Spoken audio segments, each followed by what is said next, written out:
Bonjour. Nous sommes aujourd'hui réunis pour rendre un dernier hommage à un homme exceptionnel, mon amour, mon très cher père. Papa, je ne cesserai point de te lamenter, mais aujourd'hui je choisis de te célébrer, car tu es pour moi un papa extraordinaire. Mon père chéri, tu n'es plus qu'un géniteur. Tu es le roc sur lequel s'est construite notre charmante famille. Ta bienveillance inébranlable, ta sagesse infinie et ton amour inconditionnel ont été les piliers de notre existence. Penser à toi, c'est aussi reconnaître immédiatement que tu es un grand intellectuel. Tu as été pour moi mon directeur de mémoire. Du début à la fin, nous avons travaillé sur mon mémoire. Et lorsque je mets en statut les captures d'écran de cet encadrement, mes amis sont époustouflés. Ils sont étonnés de se rendre compte à quel point mon père était intellectuel. Quel que soit le domaine, quel que soit le secteur, mon père a toujours dit et ses interventions sont toujours pertinentes. Si je suis aussi aujourd'hui architecte, c'est grâce à toi. Parce que tu as eu à choisir pour moi cette filière d'architecture avec des arguments convaincants.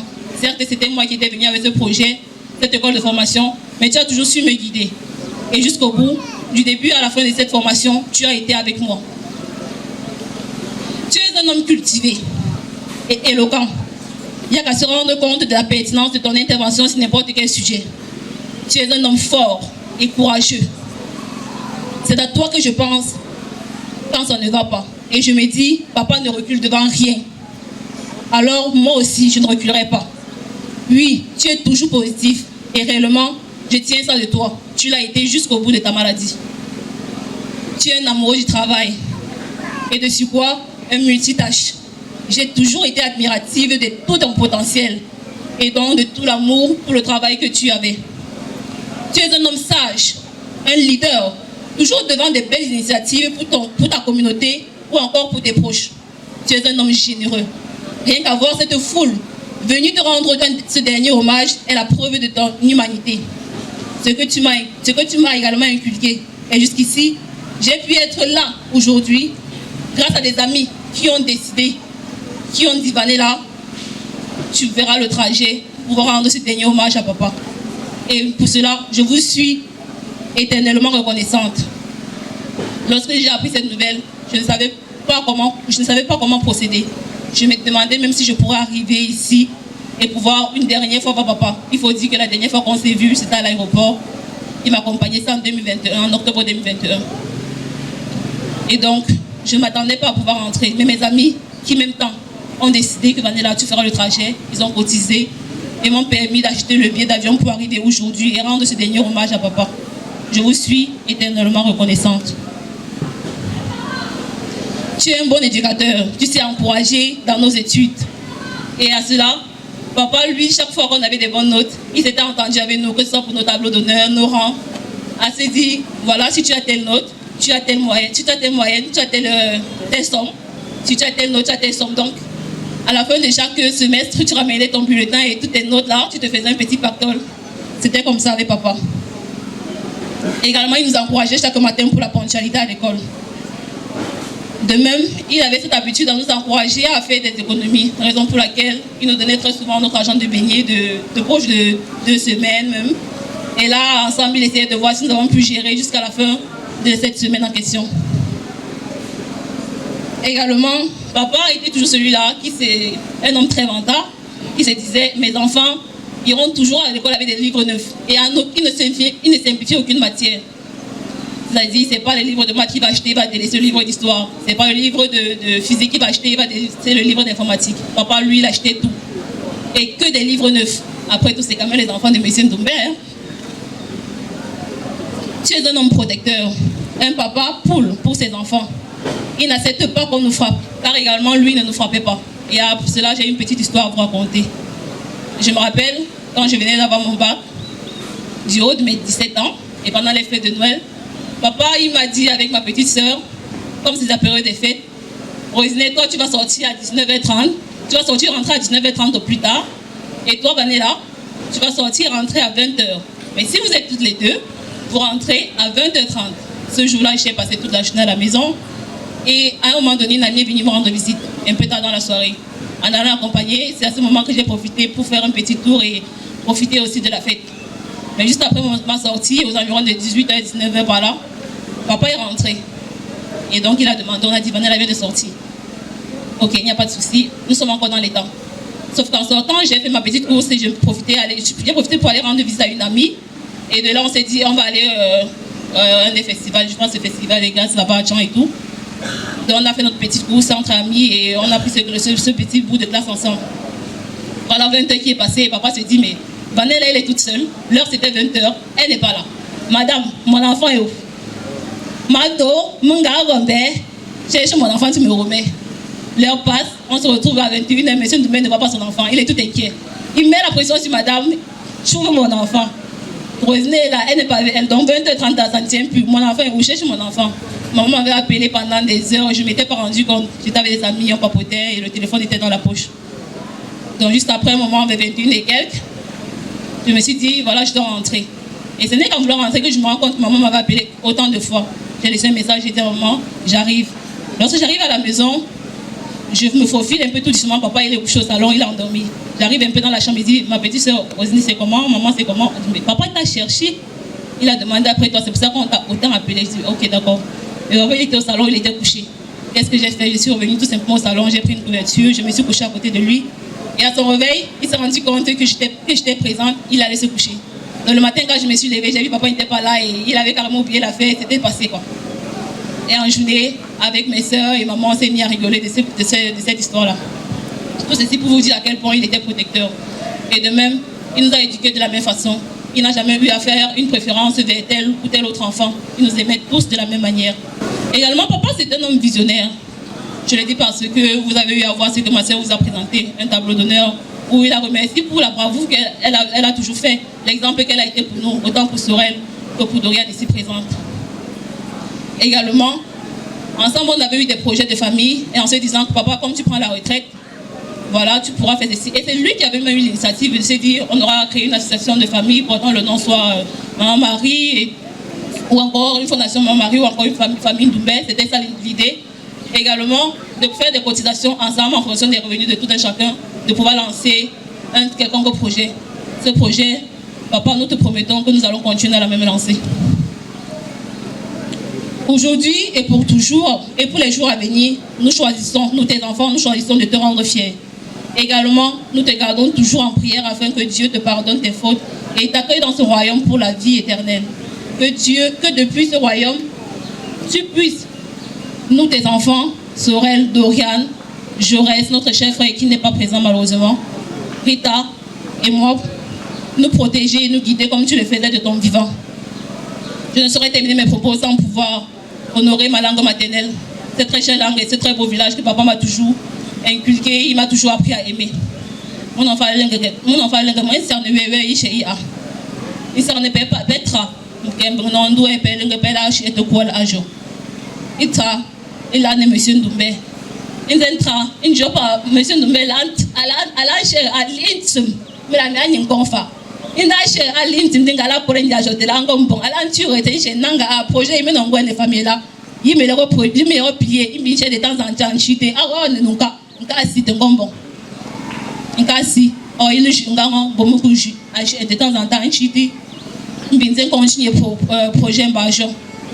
Tout simplement pour dire, mon ancien ne pas pêche là, une job à Pérou. Donc, il pêche un mot fan de mon organisation, genre, mais toutes sortes de nations de West, avec Josie Capon, allez, chanter.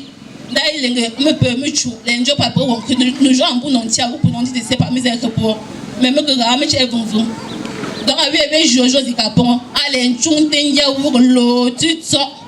Moi, je suis pas moi, ça ne va pas pêcher là. Je suis un capteur. Je suis un record. Je suis un cause pour. Pardon. J'aimerais te dire une dernière fois que je t'aime. Je t'aime. Je t'aime, papa. Je t'aime. Je t'aime encore. Je t'aime. Moi, pas. Me pas. Me sou pas. Ma tate, ouais. Machon jusqu'aux ans en France. La me sou pas. Puis par mi à côté là. Les amis, je viens de dire en ma langue maternelle que je vais poursuivre en français parce que je sais que plusieurs d'entre vous viennent de loin et ne sont pas d'ici, ne comprennent pas forcément le Yemba. Je vais d'abord, d'entrée de jeu, remercier toutes les personnes qui sont déplacées pour venir faire ce dernier hommage à mon papa. Remercier toutes les personnes qui nous ont assistés durant la maladie de mon père et pour l'organisation des obsèques. Je vais essayer de ne pas être très longue parce que mes soeurs ont dit beaucoup de mon papa et je ne vais pas me répéter ce qu'on connaît déjà de lui. Je vais plutôt vous faire part de ma petite histoire ou de ma très longue histoire avec mon papa pour vous dire ce qu'il représente pour moi. Je vais vous parler de mon papa dans sa maladie et de mon papa avant sa maladie. Mon papa dans sa maladie d'abord. Parlant de sa maladie, j'ai constaté en décembre, puisque je vivais avec lui, qu'il avait perdu de l'appétit, qu'il avait arrêté de manger comme avant. Je lui ai dit, papa, pourquoi tu ne manges pas? Il m'a dit que non, est-ce que tu me vois même souvent manger beaucoup? Je lui ai dit oui, mais pourquoi tu manges souvent beaucoup? Il m'a dit non, je mange maintenant petit. Ça a continué comme ça, j'ai alerté mes frères et soeurs pour dire que ce papa n'a pas d'appétit, il faut qu'on achète des vitamines, il faut qu'on achète des trucs pour voir s'il peut retrouver l'appétit. J'étais loin de me douter quand même que ça devait être une maladie qui devait l'emporter. Lorsque nous avons décelé qu'il pouvait s'agir d'une maladie, grâce à papa Mathias qui l'avait conduit à l'hôpital la première fois, je l'accompagnais à l'hôpital pour ses examens. Lorsqu'on arrive en consultation et qu'on demande à papa, papa, tu souffres de quoi? Il dit, demandez à Rosie. C'est Rosie qui connaît de quoi je souffre. Parfois, il va dire 2-3 symptômes, il va dire demander la suite à Rosie. C'est dire que je connaissais mon père comme ma propre poche, autant que je me connaissais. Et il me confiait tellement de choses. On parlait de tout. Et il savait que même pour sa maladie, c'est moi qui étais la personne la mieux placée pour dire voici les symptômes de mon père. Dans sa maladie, je peux dire que mon père m'a trompé. Il m'a trompé pourquoi? Parce que je lui ai dit, papa, ton état est critique.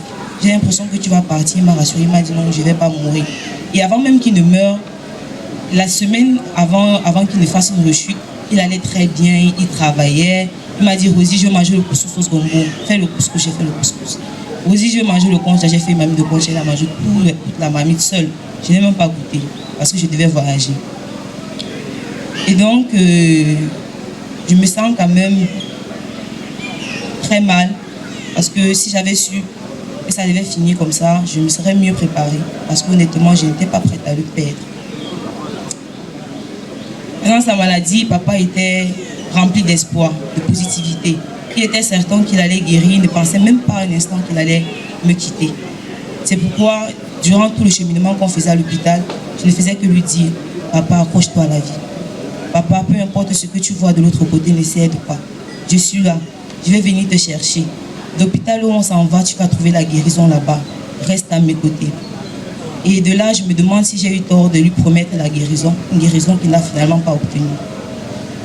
Pour parler de mon papa, avant la maladie, j'ai eu un père aimant, j'ai eu un père protecteur, j'ai eu un conseiller, j'ai eu un ami fidèle. Tous ceux qui nous connaissent savent à quel point je suis attachée à mon père et combien je l'aime. J'ai été l'enfant chéri. J'ai dit souvent que j'étais le gros bébé parce que je suis la Benjamin. Et grâce à cela, j'ai fait beaucoup de choses avec papa, au village comme en ville. Papa me conseillait, il me racontait des histoires de famille et même ces histoires dans le monde professionnel. Je vais vous faire part de quelques petites anecdotes que j'ai vécues avec mon papa pour que vous compreniez l'étendue de l'amour qu'il avait pour moi. Parce qu'aujourd'hui, j'ai décidé de ne plus trop pleurer mon père, mais de plutôt faire hommage à tout cet amour qu'il m'a porté et de le célébrer. De célébrer le grand homme qu'il a été et de célébrer la femme forte qu'il a fait de moi aujourd'hui. Je me rappelle lorsque je faisais la classe de terminale, parce que mon papa c'est quelqu'un de vraiment attaché aux études. Je crois que ses élèves ici présents peuvent le témoigner. Il m'a beaucoup encouragé. En classe de terminale, je me souviens une fois, j'avais trempé les habits le vendredi soir. Je savais que je devais laver le samedi matin. Samedi matin, je me lève et je constate que mes habits sont lavés et séchés. Je dis, mais papa, qu'est-ce qui se passe? Il me dit que c'est bien d'étudier les mathématiques très tôt le matin à 7 h, avec toute la fraîcheur. J'ai déjà lavé tes habits, va à l'école. Je ne sais pas si vous comprenez la portée de l'amour qu'il avait pour moi. Parce que j'ai vu très peu de pères qui prennent du temps pour laver les habits de leur enfant. Qui puisait un enfant de classe de terminale, qui est âgé de 18 ans, un grand enfant. On m'a toujours dit que tu es le gros bébé de papa. Et ce jour-là, j'ai constaté que c'était vrai. Je suis son gros bébé. Et les anecdotes ne sont pas terminées, bien sûr. Mon papa, c'est celui-là qui me disait, moi, je ne donne pas de poisson, j'apprends à pêcher. Et pourquoi il le disait? Beaucoup ici savent que mon papa est quelqu'un de très dur de caractère. C'est vrai, il est généreux, mais parfois, quand tu demandes quelque chose, il ne te donne pas. Il me disait, je peux te donner tout ce que tu veux, mais il faut que tu saches que la vie n'est pas facile. C'est pourquoi lorsque tu vas venir avec, tu vas venir me dire qu'on a demandé d'acheter un bord, on a demandé d'acheter un livre au campus, je vais te dire, viens la semaine prochaine, je n'ai pas d'argent, viens la semaine, viens même dans un mois. Pour que tu saches que la vie n'est pas facile, pour que tu apprennes à te battre et à supporter avec les circonstances. Mon père n'était pas chiche, c'était une personne très généreuse. Et je pense que nous tous ici présents, sont ses enfants, sont aussi généreux que lui. Ces valeurs qu'il nous a transmises. C'est pourquoi dans l'assistance, vous allez voir, j'ai un monde fou d'amis qui sont venus me soutenir aujourd'hui. Je vais continuer avec une autre petite histoire de mon papa et moi. Comme je vous ai dit, notre discours va seulement tourner autour des anecdotes. Une fois, j'ai demandé, ouais, bien sûr, c'est la dernière, vous inquiétez pas. Une fois, j'ai demandé à mon papa, lorsqu'on discutait, parce qu'on avait l'habitude de beaucoup parler, que papa, lorsque tu étais jeune, quel était ton plus grand rêve? Qu'est-ce que tu voulais devenir? Est-ce que c'était président de la République? Est-ce que c'était député? Est-ce que c'était sénateur? Mon papa m'a répondu, lorsque j'étais jeune et jusqu'aujourd'hui, mon plus grand rêve était d'avoir de bons enfants. Et je l'ai réalisé en vous ayant. Donc, voilà la relation que j'avais avec mon père. Papa, je sais que tu m'as aimé. Je t'ai beaucoup aimé.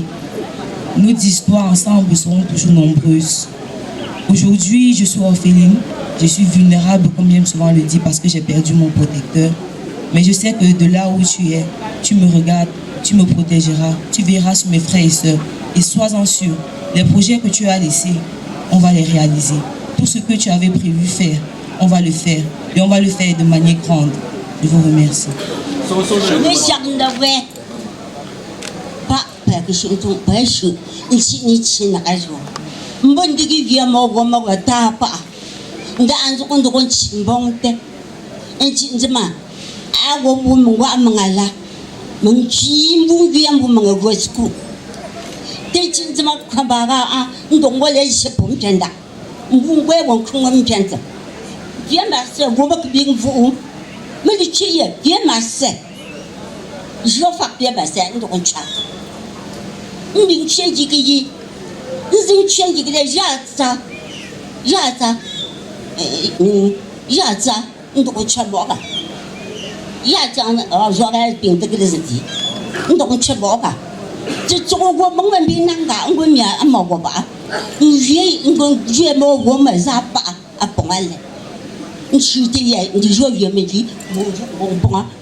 Moi, je suis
Merci beaucoup.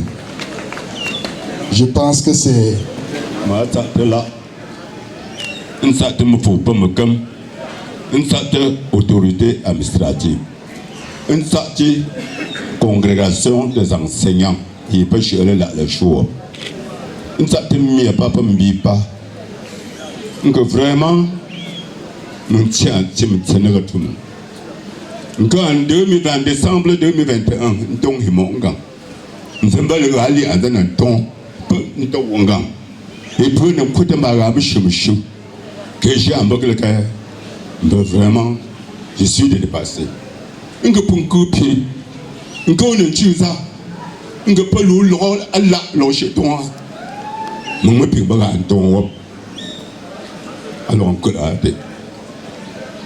Je ne peux pas je ne peux pas je tourne un pied, je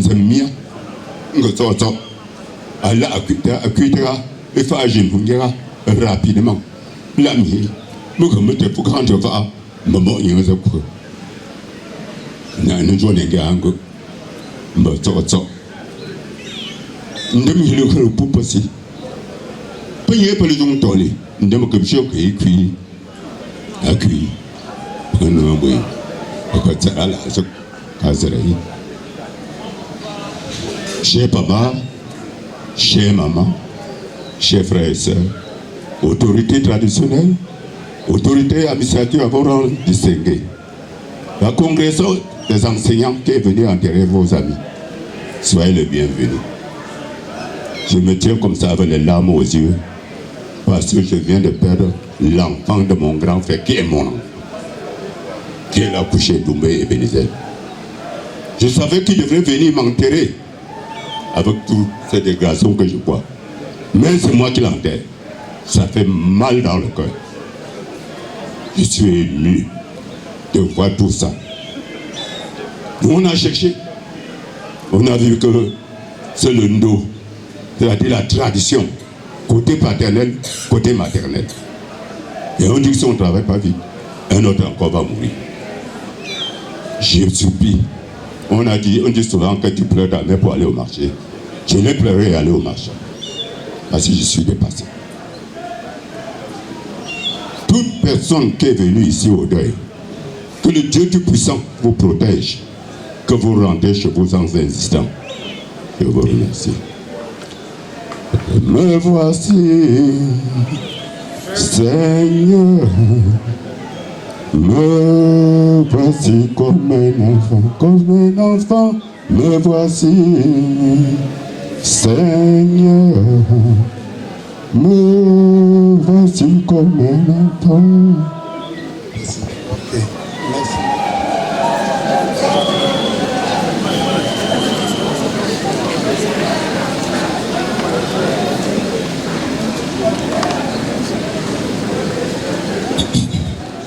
Sa Majesté, chef du village, l'adjoint, autorité traditionnelle, communauté éducative, chers parents, chers amis,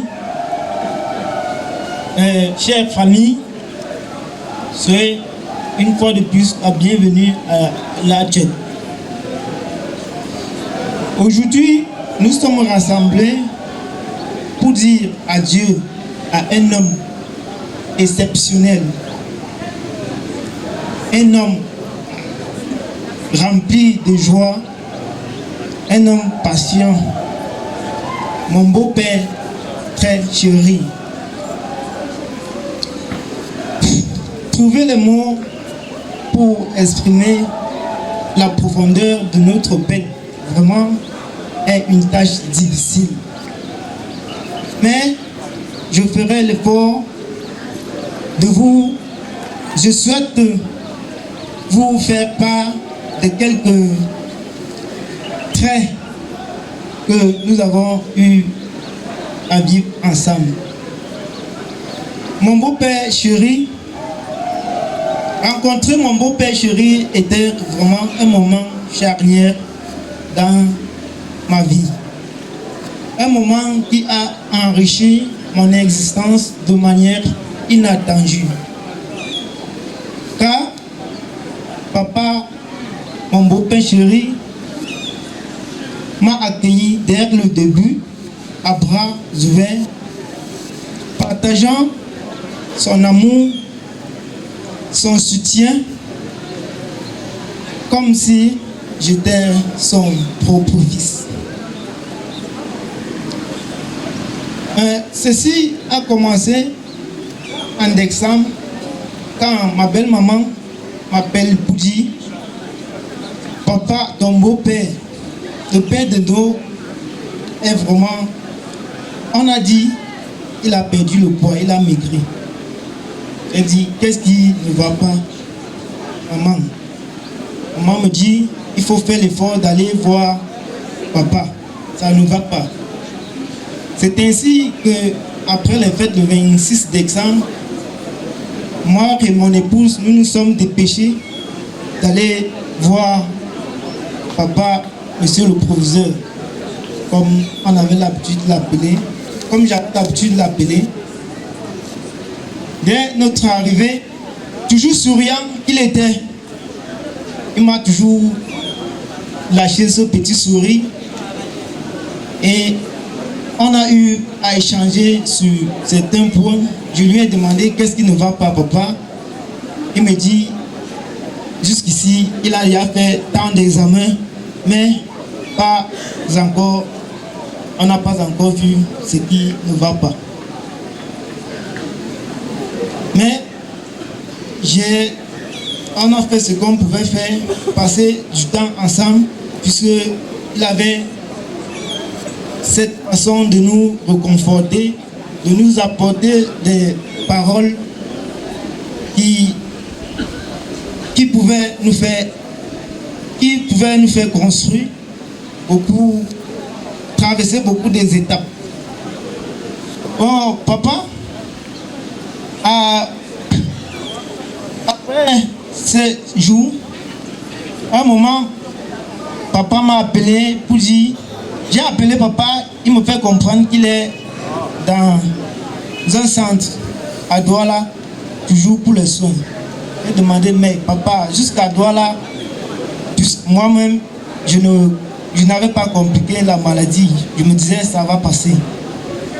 Après, il rentre de Douala, ma femme me rend encore visite et rentre en pleurant, disant que papa a chuté. Directement, le lendemain, on retourne à l'hôpital, puisqu'il était déjà à l'hôpital. Je viens, je trouve que mon beau-père chéri avait déjà baissé la tête. Je demande, mais papa, qu'est-ce qui ne va pas? Papa, il me regarde, il parlait, mais ne nous apportait plus rien de bon. Mais on avait toujours beaucoup de courage, sachant que ça devait aller. Mais c'était comme ça le départ de papa. Donc nous étions comme ça vendredi et c'est ainsi que papa me fait vivre son dernier souffle le lundi.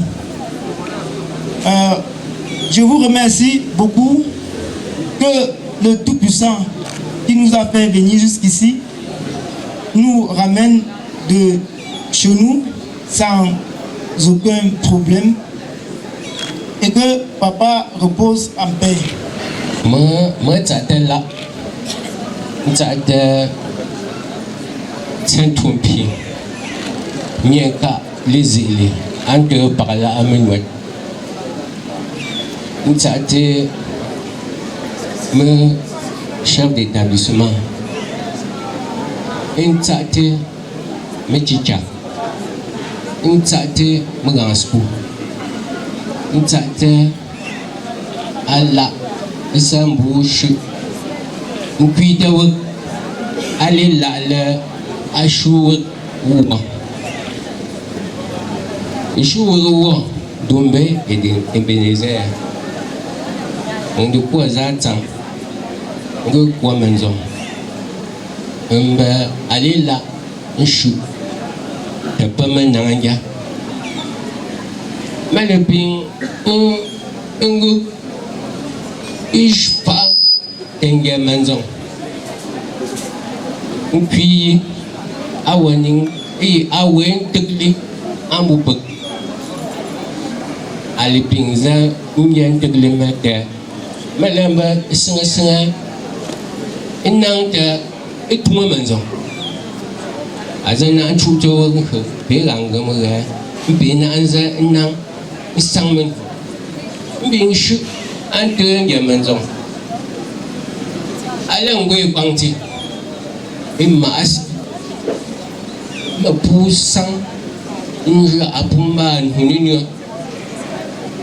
In full Malishu Amogo, Asala Poo, a form Sally Poo, Alamaliga, and I shoot them by the Wempe. Mabugalizi Lupan Yamazon.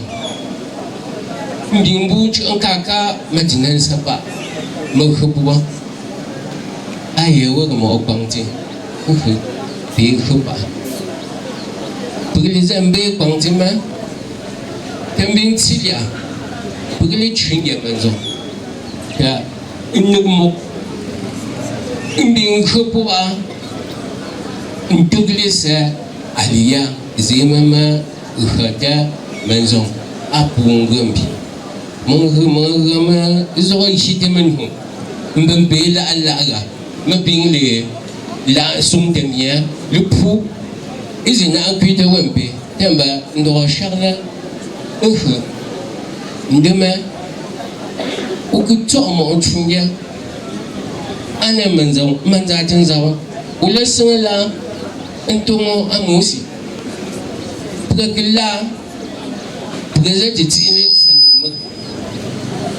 Upinzang baga, mboto ashu dumbele, ndum tsozo dumbe, ga mishu pen bepi, pakila attention gala, ga pepop, elam wundum, ukutsozo, unchunya wa yukutso, ende shang ne, injuang gang manzaten zamtonga yekishu, analisingam. Zozo,别训练任何，这件事呀，这个从业我有个做了，不跟那人那是那干，对吧？梦到啥了后，个皮，把模糊没啦，是，啊我还是个路，用关键，你也能找吧？我不仅个是啥，东北那些啊，不人东不忙啥了喂。Longazi izima etsang ijamba tepimzika masonglandika mba mngawuta afo pamakampi papangale sini intsa tela atsang intsa timitsa pamakampi ukipashi anti lentsan bizak ana ajejung se anzen tumo anabula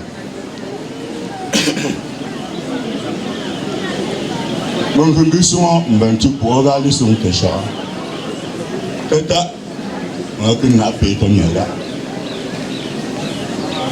Mon ami Sop, nous avons dit un film pour l'acheter. Allez chauffer, il a mis un film à se mettre chauffer. Pour l'acheter, on a assis, c'est un grand écolé. Nous également, nous on est dans un désarroi, on ne sait même plus où mettre la tête. Ebenezer était celui-là avec qui on a cheminé depuis le bas âge. On avait l'habitude de faire un semblant de cotisation. Quand on était petit, quand il fallait manger le riz, on disait il faut faire la cotisation. On faisait donc la cotisation, qui donne 10 francs, qui donne 25, ainsi de suite, pour se faire ce plat.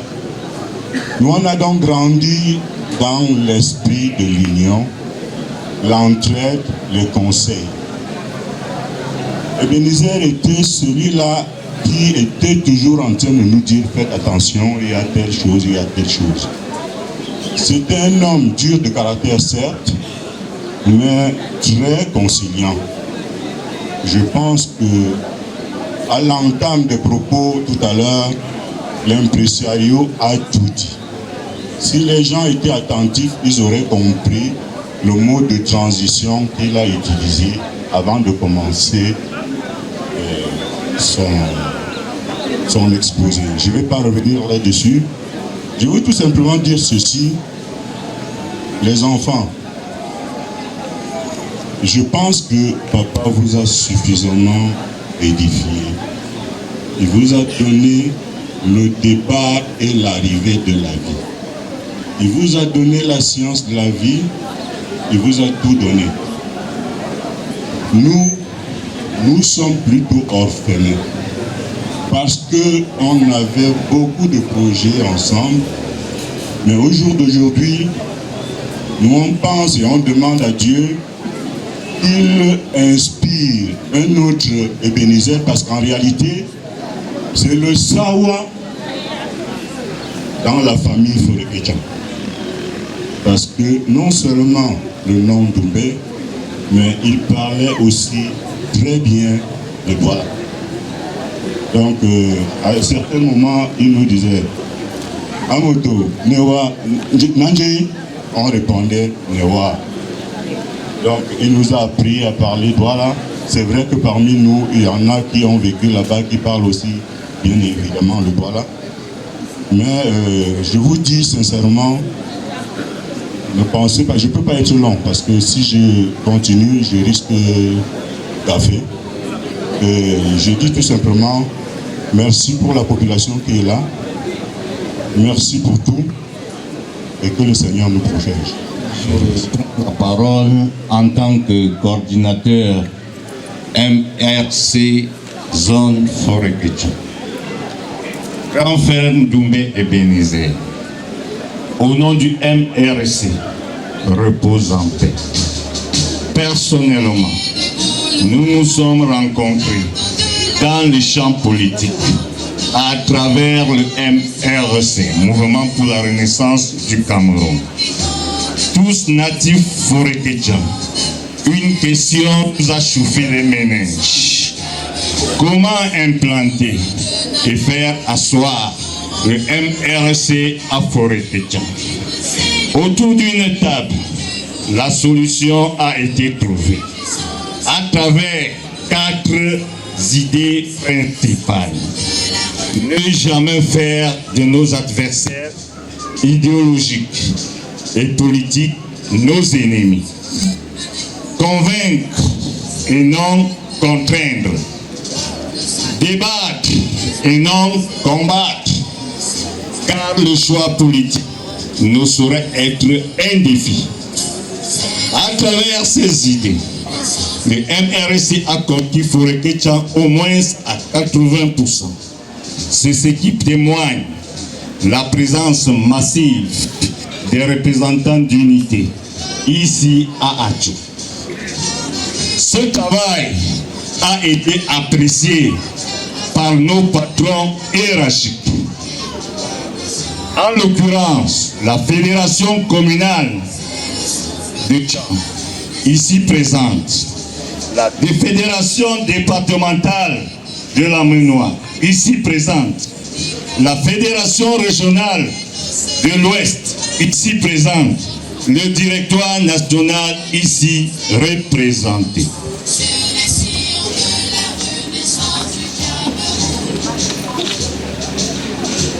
Très cher Ndoumbe, grand frère, vous voilà aujourd'hui mort, tombé au champ de bataille, les armes en main. À quel moment? En ce sens que malgré votre état de santé, nous étions à la récente convention de notre très cher parti politique. Vous voilà partis.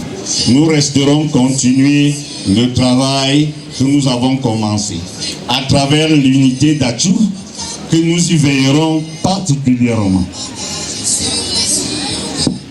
Merci. Je prends la parole aujourd'hui au nom du président national, Maurice Kamto, qui n'a pas pu être là.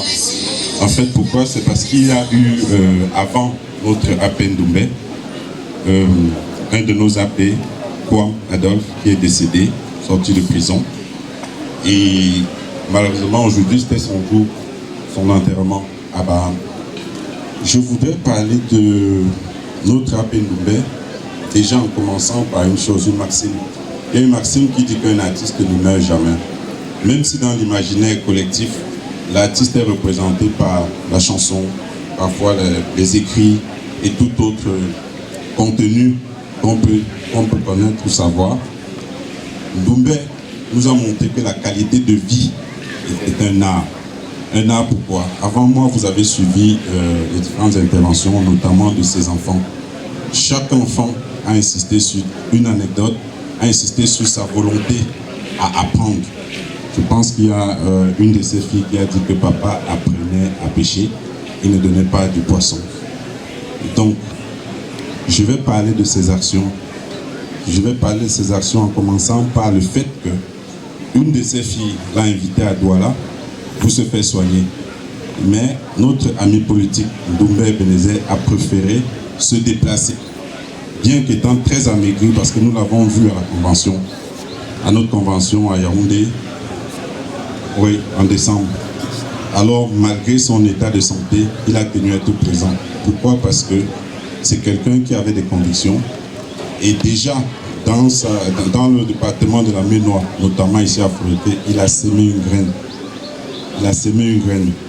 Et le meilleur hommage que chacun de vous, nous sommes tous présents ici, quand, étant fonctionnaire, il n'a pas dit qu'il veut voir ses enfants grandir. Il ne s'est pas défaussé. Il a affronté, il a assumé. C'est pour ça qu'aujourd'hui, vous pouvez entendre ses enfants, d'autres disent architectes, et tout le contenu que vous avez écouté ici. C'est le résultat de la volonté d'un homme. Et le meilleur hommage qu'on puisse lui rendre, ce n'est pas de venir ici peut-être en tant que collègue, en tant que frère, en tant qu'enfant, en tant qu'ami, éteindre la flamme, ou bien laisser pourrir la graine qu'il a sémée ici. Il a sémé une graine ici, c'est la graine de la renaissance. Je pense que chacun de vous voit les résultats. Donc, allez arroser cette graine tous les jours pour que demain, quand on arrive ici, je crois que le maître de cérémonie a dit qu'il allait avancer les choses parce qu'il avait peur de la pluie. En fait, il n'a pas peur de la pluie. Il a peur de la route. Il se demande comment est-ce qu'on va rentrer. Et tous les enfants disaient, chacun en rentrant chez soi, qu'il souhaite que chacun rentre dans de bonnes conditions. Effectivement, on a même une militante qui est tombée. Hommage à elle. Et merci encore pour tous ces sacrifices. Et donc, si on a peur de la route, c'est parce qu'à un moment, les gens ont voulu voir leurs enfants grandir. Ils ont eu peur de défendre les vrais enfants, qui sont les enfants de tout le monde. Parce que si une seule personne, si chacun veut voir son enfant grandir, personne ne verra son enfant grandir. Il faut que chacun ait envie de voir les enfants grandir, sans tenir compte d'où ces enfants sortent. C'est exactement ce que le professeur Maurice Kamto nous apprend, c'est l'idéologie du MSC. J'aimerais vous dire ici que nous nous battons pour vous, nous nous battons pour nous battons pour tout le monde. C'est pour que demain, qu'il y ait encore un autre deuil quelque part, parce que la mort, c'est une chose inévitable.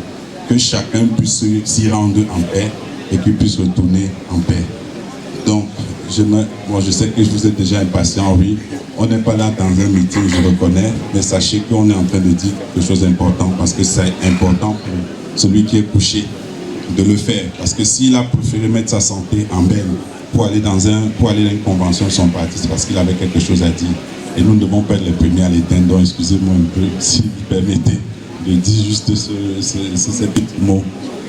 Donc, je disais tantôt que l'idéologie du MSC, c'est de toujours se demander qu'est-ce qui est bien pour nous, pas qu'est-ce qui est bien pour moi. Parce que le Cameroun aujourd'hui, ce qu'il est, c'est à force, c'est parce que les gens se sont demandés à chaque fois qu'est-ce qui était bien pour soi. Et effectivement, nous savons que ensemble, on construit, ensemble, on va loin, mais seul, on ne peut jamais faire de belles choses. Toutes les grandes réalisations de cette terre se sont faites toujours dans un collectif. Donc, je vous invite chacun d'entre vous. Pardon. Oh oui, effectivement, merci. Donc, je disais que toutes les belles réalisations de cette terre se sont faites dans du collectif. Nous ne pouvions pas laisser notre ami politique être enterré comme ça, sachant que l'un des piliers, surtout le pilier fondamental du MSC, c'est le pacte de solidarité. Donc, on s'est rapproché de la famille, on a été avec eux, à leur côté, on a été à côté du défunt, même quand il était à l'hôpital, on échangeait régulièrement. Et aujourd'hui, c'est avec beaucoup de tristesse. Et ce sera un très grand manque pour nous. Alors, je vous exhorte, chacun d'entre vous, à se demander qu'est-ce que le poseur Doumbé aurait fait. Parce que nous n'allons pas arrêter. Il y a une unité MSC qui est à côté ici, qui a été animée et créée par ses soins. L'arrêter, c'est ne pas rendre un bel hommage au professeur Ndoumbe, le proviseur comme nous l'appelions affectueusement. Donc, essayez d'arroser son œuvre, essayez d'être ce qu'il avait été et rendez-lui un bel hommage. Je vous remercie. Merci. Qui va prendre la parole ici devant vous, s'il vous plaît. C'est un ami de défunt. Je l'ai vu à l'œuvre. Doumbé est tombé entre ses mains et il est sur pied depuis ce décès jusqu'à cet instant précis. Il a travaillé comme un forcené.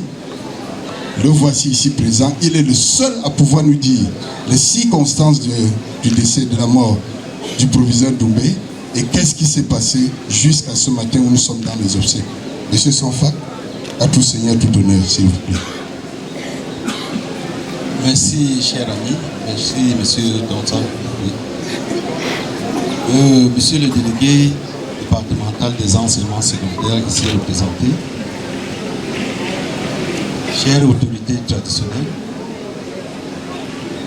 monsieur les proviseurs et chefs de service des enseignements secondaires, chers collègues, chers élèves du lycée de Mâcon, qui a dit au revoir au proviseur Doumbé le 9 janvier 2024. Chers collègues du lycée de Mâcon, permettez-moi d'entrer de jeu de vous dire merci. Merci d'avoir tout sacrifié. Merci d'avoir bravé la route.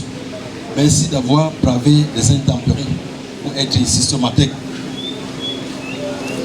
C'est pas aisé, c'est pas facile de prendre la parole pour témoigner, pour rendre des hommages, un ultime hommage à un ami, à un collègue, à un frère qu'on a vu partir petitement, mais sans jamais être sûr qu'il allait mourir. Doumbé Ebenezer a beaucoup de qualités. Lorsque j'essaie de fouiller dans le jardin de nos souvenirs, je retrouve pratiquement ce que tous les enfants ont dit ici. Un homme intelligent, un homme travailleur, un homme aimant. Je vais un peu m'arrêter sur cet autre caractère de Doumbé. Ndoumbe a aimé son père, il a aimé sa mère. Ndoumbe, bien que parti très tôt de Fourké-Tchang, parce qu'il grandit pratiquement du côté de Foto, à côté de sa mère, il était tout le temps ici au village. Si bien que il sait, comme son père, tendre les pièges, il peut tirer à distance sur un animal. Il sait tout le faire. Ndoumbe aimait sa mère. Et beaucoup par moments ont même mal interprété leur relation. Non. La mère de Ndoumbe n'a jamais été contre Ndoumbe. Elle a toujours aimé. Elle était simplement exigeante vis-à-vis de son fils. Exigeante parce que, disait-elle constamment, j'ai fait de lui un fonctionnaire A2. Donc, il n'y a jamais eu un ciel nuageux entre Ndoumbe et sa mère. Ndoumbe aimait sa femme. Les enfants m'ont précédé avec les petites histoires. Moi-même, je vais en raconter une. La femme qui est assise là, c'est la femme que Maman Marie a choisie pour Ndoumbe. Il avait des yeux ailleurs, sa mère lui a dit, voici la femme que j'ai choisie pour toi. Et comme il respectait sa mère, il a tout simplement dit amen. Elle est témoin, elle est là assise, ça peut le dire. Et c'est pour ça que je veux dire qu'en réalité, il y a également une mésentente, parce que les gens peuvent croire qu'il y a eu des problèmes entre Ndoumbe et son épouse. Je veux dire que c'est des problèmes d'accent aigu. Ils ne sont plus des fautes. Elle, aujourd'hui, elle ne peut pas vous dire qu'est-ce qui n'a pas marché. Et elle est restée soudée à son mari pour élever ses enfants, vous voyez, pour faire de ses enfants, de leurs enfants, des enfants intelligents et travailleurs. Mon ami a dit tout à l'heure, je suis le seul à pouvoir vous dire qu'est-ce qui s'est passé ces derniers jours avec Ndoumbe. Ndoumbe, nous nous séparons du Manzon, en novembre. Le 5 décembre, je le retrouve à une levée de corps, tout amaigri. Je dis, mais qu'est-ce qui ne va pas? Est-ce que tu te vois? Est-ce que tu t'es vu en sortant? Qu'est-ce qui ne va pas? Il me dit, il a été victime d'un accident. Je dis, non, tu devrais être à l'hôpital. Il me dit, il va à Yaoundé pour la convention comme ses collègues militants l'ont dit tout à l'heure. Il va à la convention du MRC et il revient, on va se rendre à l'hôpital. Il revient, il ne va pas à l'hôpital. Il traîne et entre-temps, il y a les nominations qui sont lues. Il entre directement dans la préparation de la passation. Mais le 22 décembre, Ndoumbe vient, on se rend quand même à l'hôpital. Et je dois dire merci à tous les enfants qui nous ont soutenus. À tout moment, on communiquait. Je leur disais, papa, soutenez-le, courez. Vous savez qu'il est un peu têtu. Si vous ne le soutenez pas, si vous ne le forcez pas, il ne va pas sortir de la maison. Je n'ai pas vu Ndoumbe mourir. J'ai été à côté de lui le 10 février avec sa fille Doriane. Interpellé le vendredi par sa fille Sorel qui me dit, est-ce que tu sais que ton ami est rentré à l'hôpital? On a bavardé. Je ne le voyais pas mourir. Revenu même le lundi 12 février, le jour fatidique, je n'ai pas vu Ndoumbe mourir. J'ai dit aux enfants, soyez forts. Papa ne va pas mourir. papa ne peut pas mourir comme ça, vous laissez. J'ai accompagné Sorel à la gare, prendre le gars. Il dit, va, ton père ne peut pas mourir. Hélas, le soir, on m'appelle pour me dire, ton ami est décédé. Je dois tout simplement supplier Maman Do, tu es là. Doumbé est parti, tu es resté. Avec tous les enfants.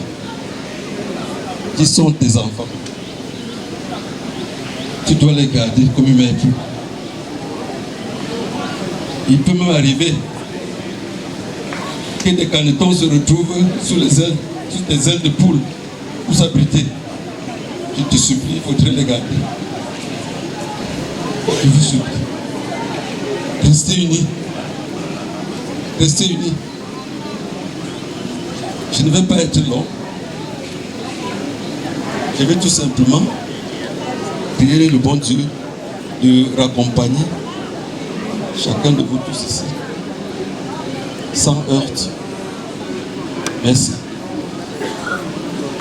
Merci, merci, chers camarades. Voilà, j'invite ici le représentant de l'amicale du lycée de Mâcon. Bonjour à tout le monde. Bonjour aux autorités ici présentes. Bonjour aux autorités ici présentes. Je prends la parole ici en tant que présidente de l'amicale du personnel du lycée de Mâcon 1. Et nous sommes à mes côtés, ce sont les membres de l'amicale. Comme vous savez tous, en janvier, il y avait la passation de service. La passation de service qui envoyait Feu Doumbé, comme on va l'appeler désormais, à la retraite. Nous avons célébré cette occasion parce qu'il nous avait dit bien avant que les gens ont l'habitude de prendre la retraite ici au Cameroun comme un deuil. Mais lui, il va célébrer sa retraite. L'amicale a pensé à lui faire un cadeau. Un cadeau, nous l'avons habillé. Il était tellement content. Et il est rentré. Il nous a envoyé les messages de remerciement. Nous avons passé de très bons moments.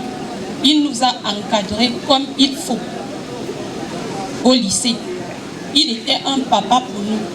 Et d'habitude, il nous donnait les conseils parce que vraiment, il nous a tellement donné les conseils que si nous mettons ces conseils en pratique, nous n'allons jamais regretter.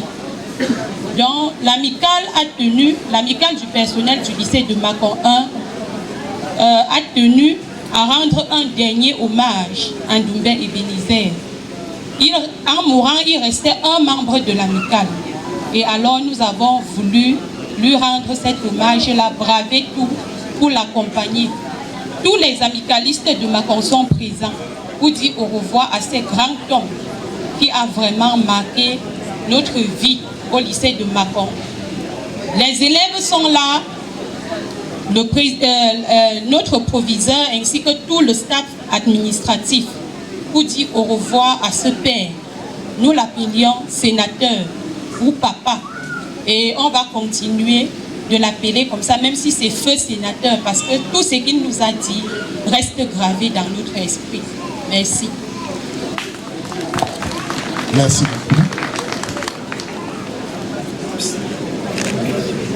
Autorité traditionnelle, autorité administrative, famille du défunt, chers parents, chers camarades, bonsoir.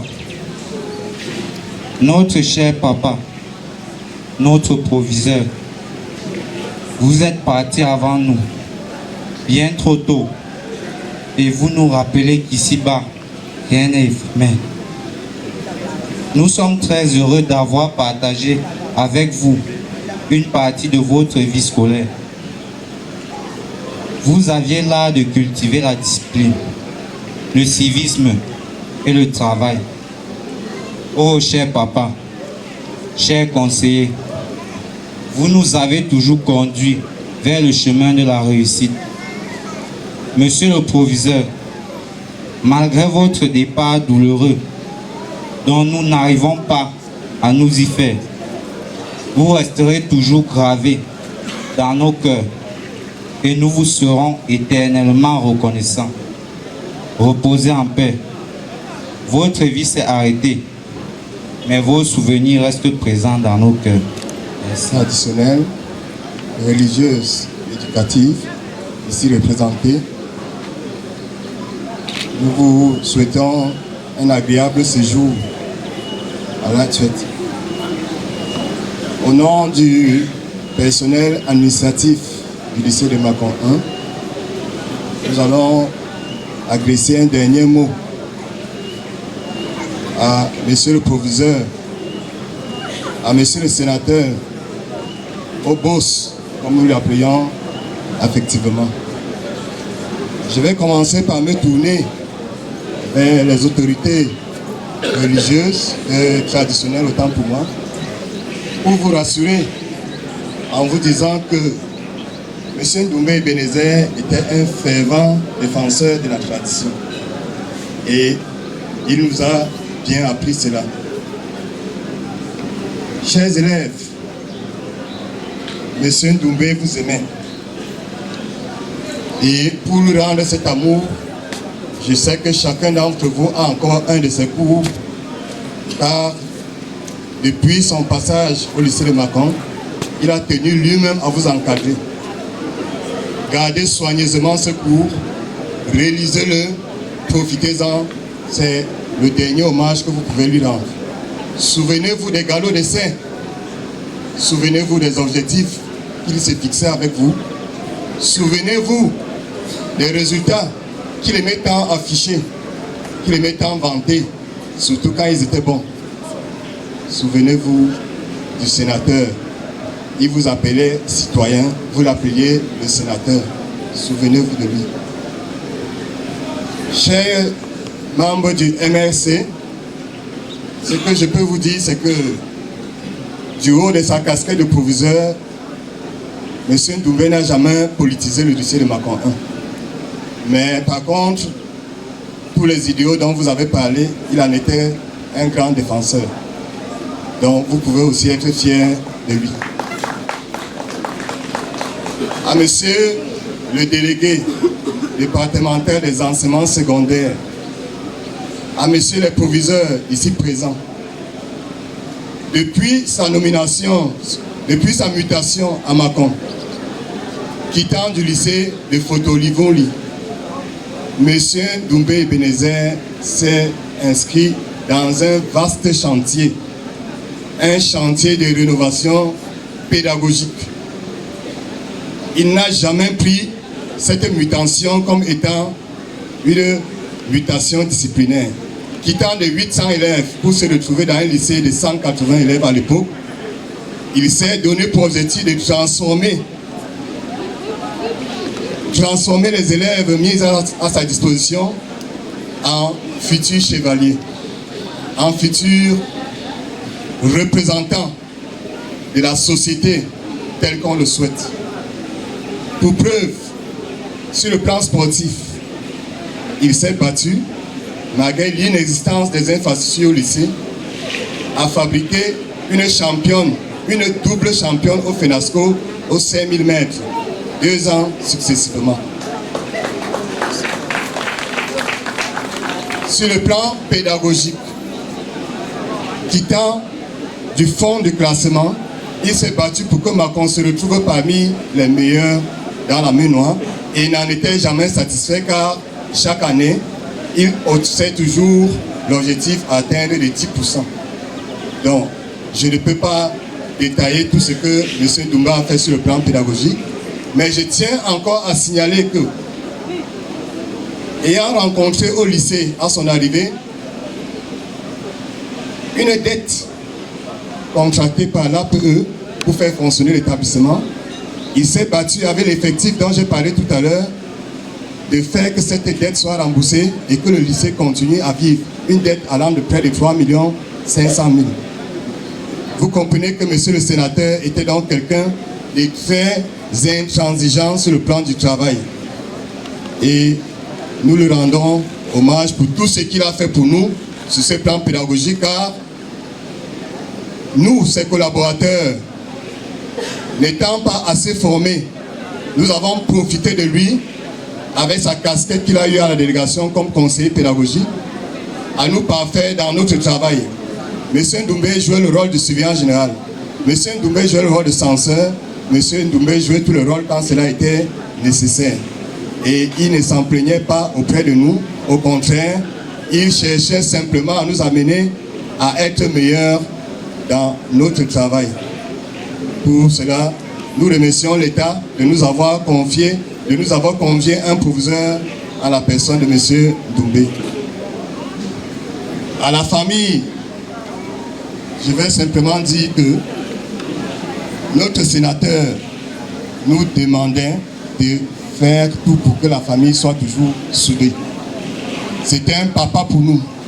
Il nous conseillait chaque fois sur la manière dont nous devons guider la famille et sur la consolidation que les frères devaient avoir entre eux. Chaque fois qu'une occasion heureuse se présentait en famille, il a partagé avec nous. La preuve, le départ l'an dernier, si je me trompe, de son fils pour le Canada a été une très grande joie qu'il a partagée avec nous au lycée. Sentez-vous réconforter par notre lycée, car nous avons tous perdu quelqu'un de très cher. Et enfin, nous allons à monsieur le sénateur dire merci. Lors de votre passation de service, votre dernier mot a été le suivant: si quelqu'un a besoin de moi, je ne serai pas loin de Tchang. Monsieur le sénateur, nous ne savions pas que l'occasion à laquelle on devait se rencontrer devait être pour vous dire au revoir. Nous n'avons pas eu le temps de profiter de vous comme nous l'avions voulu. Mais nous vous disons merci. Nous allons continuer le travail que vous nous avez appris. Nous allons continuer les objectifs que vous nous avez fixés. Nous allons nous battre pour regresser le lycée de Mâcon tel que vous avez toujours souhaité. Monsieur le sénateur, allez reposer en paix. Nous vous remercions. Monsieur le chef traditionnel, Monsieur le proviseur, très honorables autorités, distingués invités, moi c'est Ndoumbé Ngamano Jaurès, le fils du dauphin. Je n'ai malheureusement pas pu être physiquement des vôtres aujourd'hui. Je fais ce voice comme une bouteille jetée à la mer. Et n'étant pas certain du temps qui m'est alloué pour cet exercice peu commun, permettez-moi de saluer aussi en dialecte mes parents et grands-parents ici présents.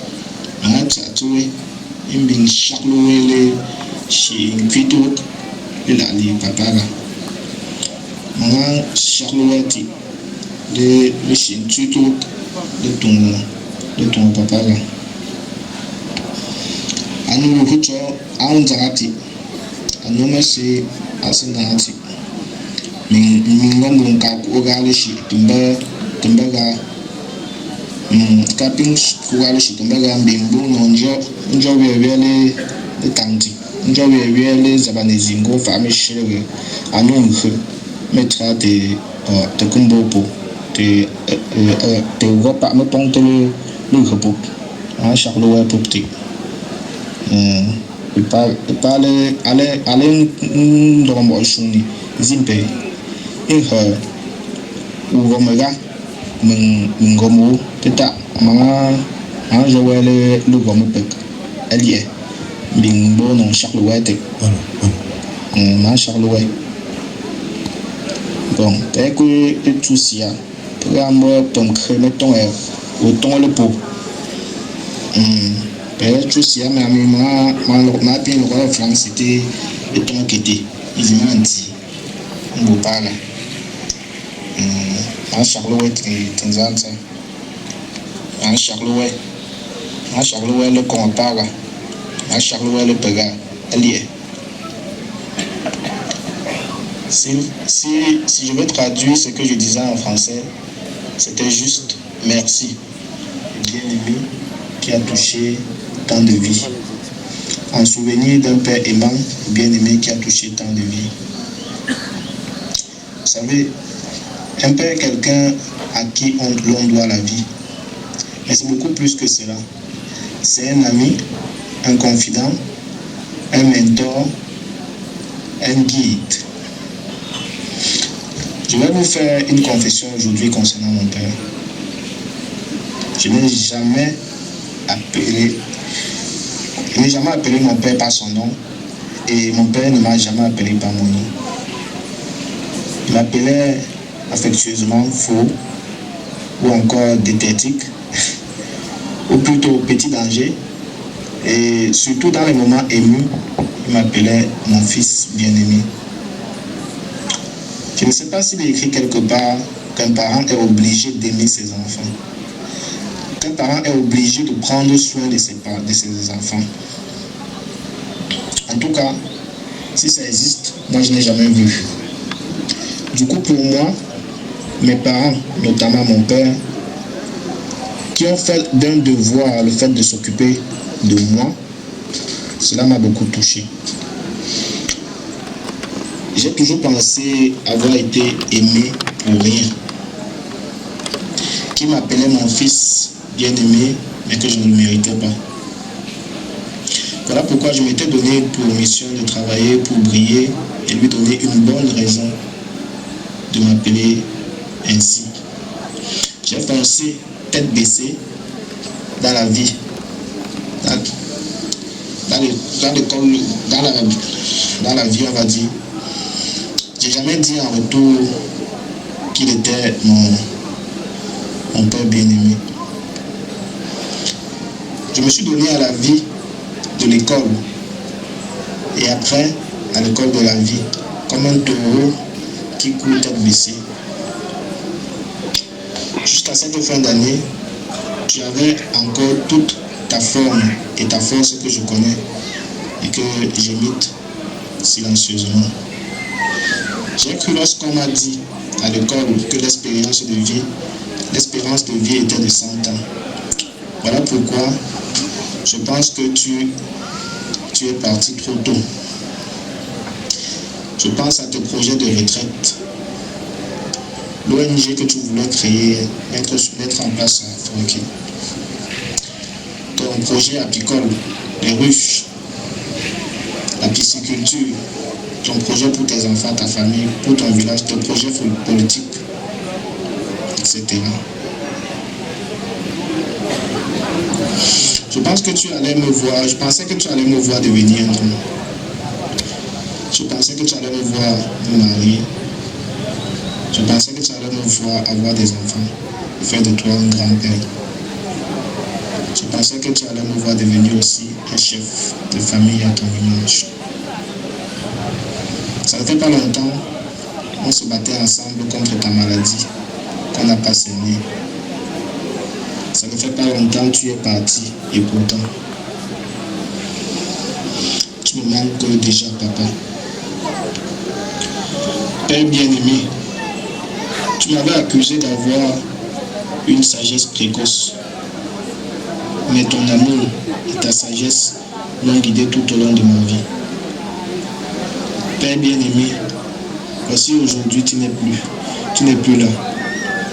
Et je ne suis même pas là pour te dire au revoir. Et pourtant,